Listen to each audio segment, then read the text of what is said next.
Hi there, nice to see ya. Welcome back. We are going to start a new book today by one of my all-time favorite authors, Mr. Gary Paulsen. Gary Paulsen is very prolific, meaning, this is a good word, guys. Prolific means that he has created or produced a lot of material, a lot of books.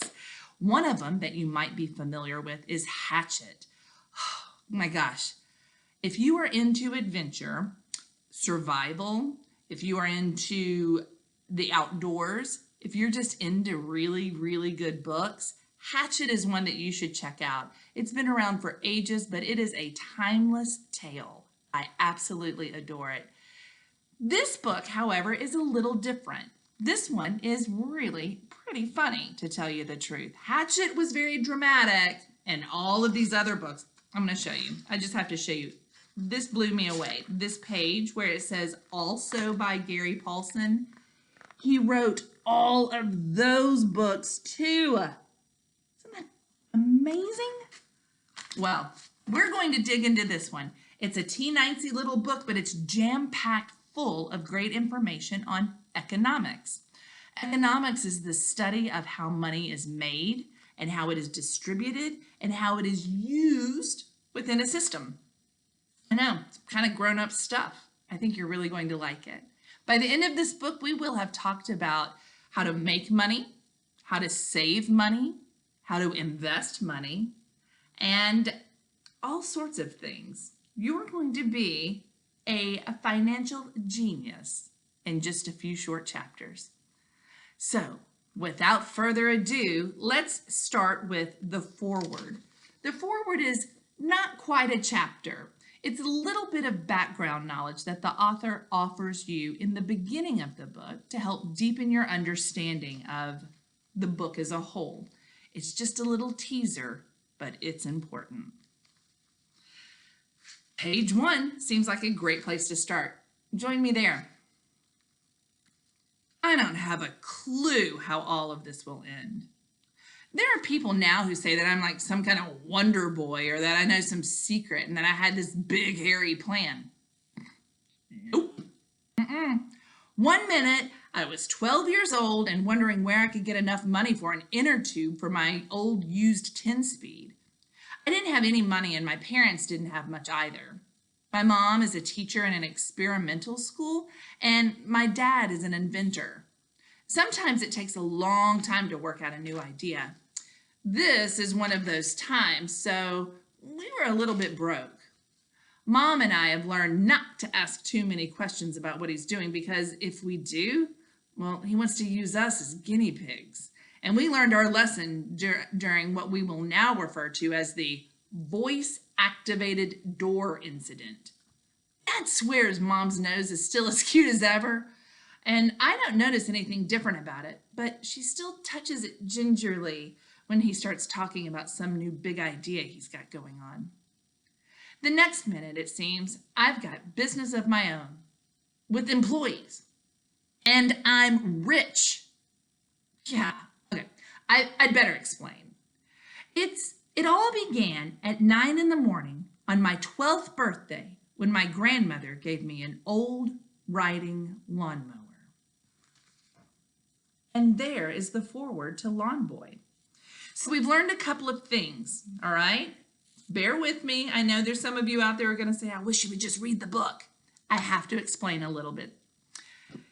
First of all, let's remember what he's saving money for. He's saving money for an inner tube for his 10-speed bike. That's one of those big fancy road bikes. An inner tube, that just means that he has a flat tire, basically.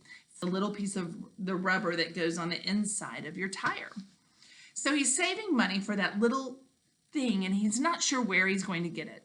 His folks are kind of broke right now. His mom's a teacher. I promise you, she's not making a lot of money. And his dad is an inventor, and he's coming up with all these ideas, but sometimes that takes a while. One of the things that he said in there that I thought was interesting is the dad sometimes uses mom and the lawn boy as guinea pigs. Do you know what that means? Yep. Those of you who said that a guinea pig is like a test subject, somebody that you try something out on. Let me give you an example. Let's say that I made some dog biscuits, some homemade dog biscuits. I might use Margot. Hey, girl. I might use Margot as my guinea pig. I would see if she thought those were delicious treats. And if that test worked out, then I would know that I had a successful dog biscuit.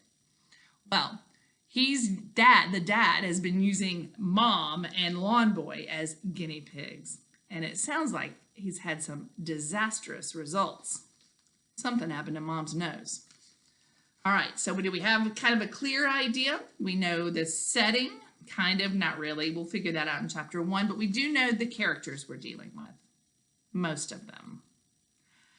Let's go on to chapter 1, page 3, the principles of economic expansion.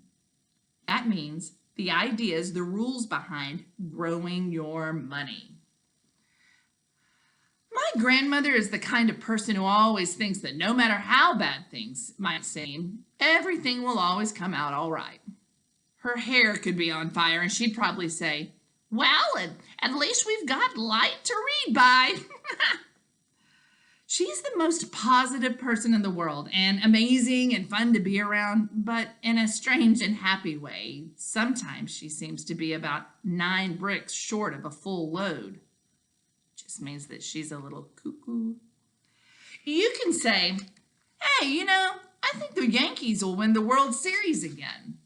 And she'll answer, yes, but it's still nice to put carrots in stew for the flavor.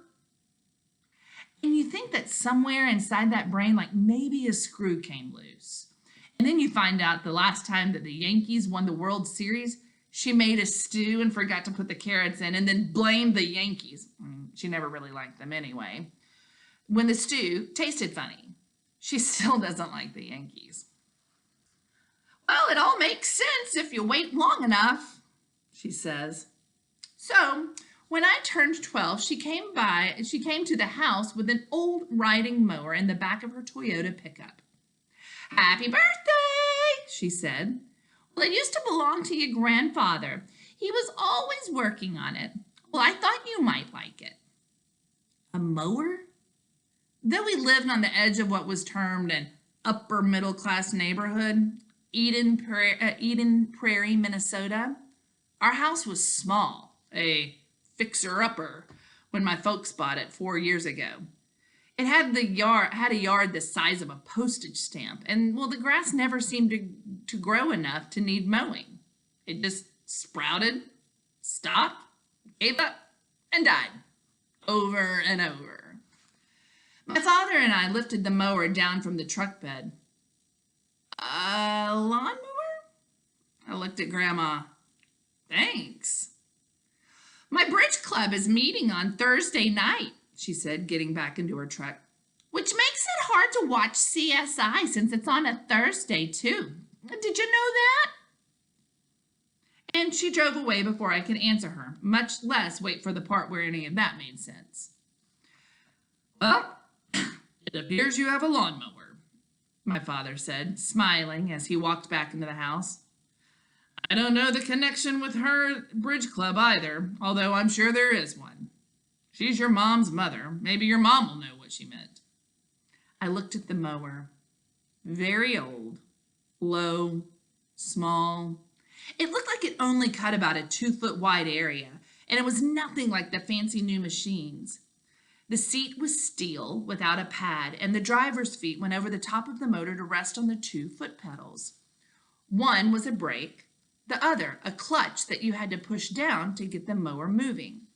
It steered with 2 levers like a very small bulldozer, and it looked more like a toy than it did a mower. Okay. Since I was 12, I didn't have much experience with motors. I've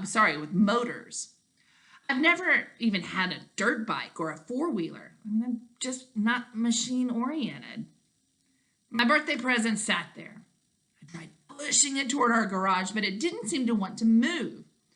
Even turning around to put my back against it and push with my legs, which I thought might give me better leverage, well, it didn't help, and it just sat there. So I studied it. On the left side of the mower, there was a small gas tank, and I unscrewed the top and looked in. Yep, gas. On top of the tank were two levers. The first was next to pictures of a rabbit and a turtle. Even though I'm not good with machines, I figured out that that was the throttle, and the pictures meant fast and slow. The other lever said on and off. I pushed on. Nothing happened, of course. On the very top of the motor was a starting pull rope. What the heck? Why not? I gave it a jerk, and the motor sputtered a little, popped once, and then died. I pulled the rope again, and the motor hesitated, popped, and then roared to life. I jumped back a little. No muffler. Once, when I was little, my grandmother, in her usual logic-defying fashion, answered my request for another cookie by saying that my grandfather had been a tinkerer. He was always puttering with things, taking them apart, putting them back together. When he was around, nothing ever broke. Nothing ever dared to break. So a tinkerer is someone who takes apart engines, fixes things, tinkers with things. He's putting things together and taking them apart. Loud as the mower was, it still wasn't moving and the blade wasn't going around. I stood looking down at it. This strange thing happened. It spoke to me. Well, not really. Like, I'm not one of those woo-woo people or like a whack job. At least I don't think I was. Well, maybe I am now. Anyway, there was some message that came from the mower through the air and like into my brain. A kind of warm or maybe a settled feeling. Like I was supposed to be there and so was the mower. The two of us. Like it was a friend. So, all right, okay, I know how that sounds too. Like we'd sit under a tree and talk to each other, like reading poems about mowing. Totally whack. But the feeling was there. Next, I found myself sitting on the mower, my feet on the pedals. I moved the throttle to the rabbit position.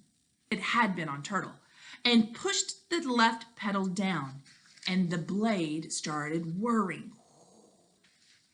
The mower seemed to give a happy leap forward off of the sidewalk, and I was mowing the lawn. Or dirt.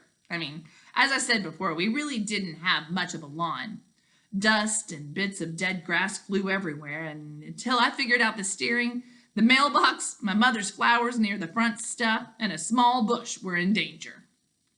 But in a few minutes, I got control of the thing, and I sheared off what little grass there was. The front lawn didn't take long, but before I was done, the next-door neighbor came to the fence, attracted by the dust cloud. He waved me over. I stopped in front of him, pulled the throttle back, and killed the engine. The sudden silence was almost deafening. I stood up away from the mower, my ears humming, so I could hear him. "Hey, you mow lawns?" he asked. "How much?" And that was how it started. And that is the end of chapter 1. Please join me for chapter 2. We're going to pick right back up where we left off. I am so anxious to see what happens to the lawn boy. He just got his first job. What could possibly go wrong? All right, guys, we'll see you in the next chapter. Thanks for tuning in. We'll see you soon.